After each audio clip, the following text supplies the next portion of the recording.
Lesson 14 is just like lesson 13, except there's a little twist in the last row. Let's check it out now.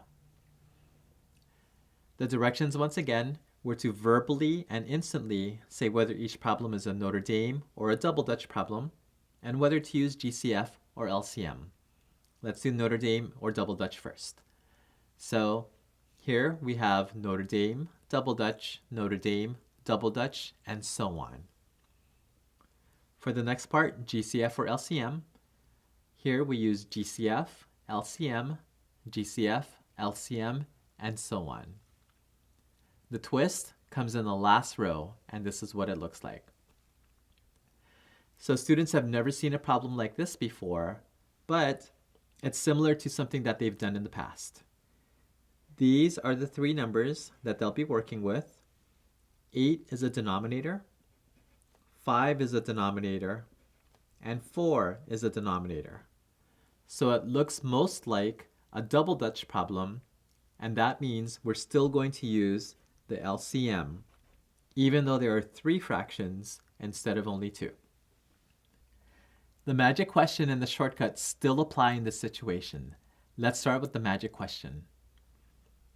Largest number divided by each of the smaller numbers. Can you do 8 divided by 5 evenly? The answer is no, so we have to use the shortcut. You could do 8 divided by 4, but it has to work for both of them, and that's why the magic question doesn't work.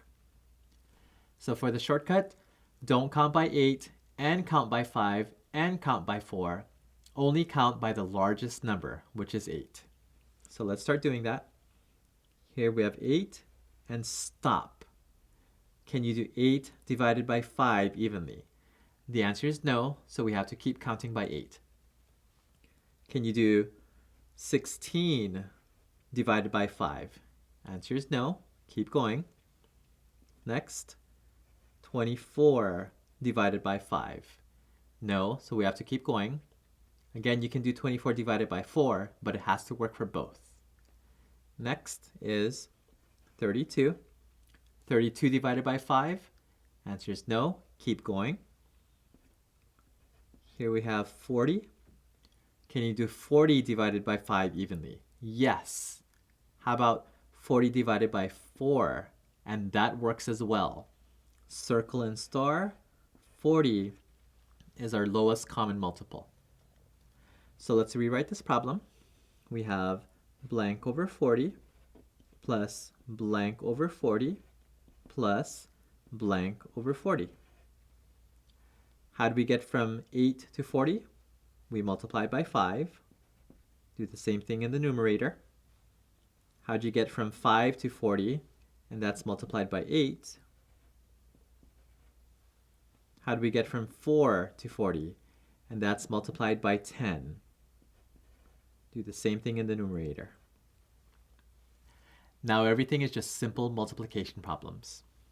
1 times 5 is 5. 8 times 5 is 40, already there. 2 times 8 is 16. 5 times 8 is 40, which is already there. 1 times 10 is 10. 4 times 10 is 40, which is already there. Now, just think apples plus apples plus apples. 40ths plus 40ths plus 40ths give you 40ths. How many 40ths? And we have 31 40ths. Box your answer, and you're done.